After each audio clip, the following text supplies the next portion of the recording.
চলো আজকে তোমাদের সাথে আমি আমার দিদা শাশুড়ির একটা রেসিপি শেয়ার করি। দেখে কী মনে হচ্ছে বলো এগুলো কী? এগুলো খুবই এখনকার ফেমাস একটা ফল, যেটা আর কিছুদিনের মধ্যে সবার ঘরে ঘরে থাকবে, সেটা কাঁচা অবস্থায় হোক আর পাকা অবস্থায় হোক। হ্যাঁ, সেটা হচ্ছে আম।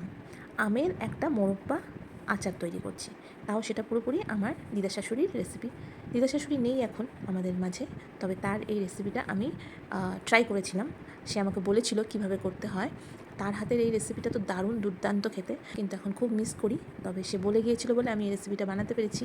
তার হাতের মতন একদমই হয়নি, মানে কাছাকাছি বলা চলে, ওই 80% হয়েছে।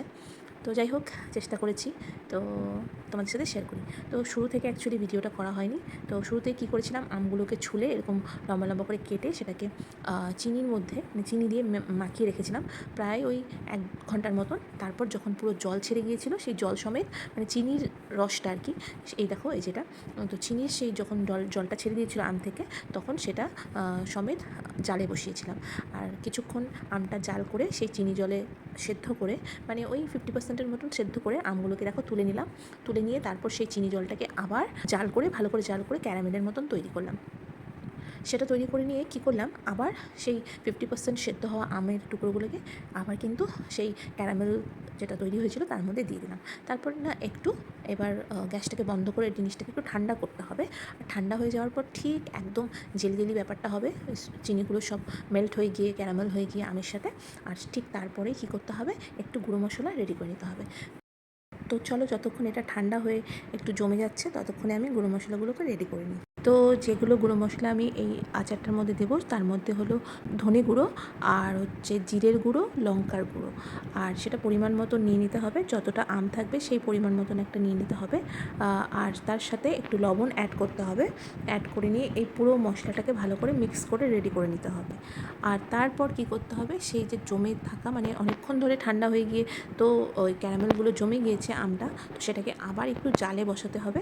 মানে গ্যাস ধরিয়ে আবার একটু জালে বসালে দেখো এরকম একটু গলে গলে যাবে, আবার তার মধ্যে এই গুঁড়ো মশলাগুলো দিয়ে দিতে হবে।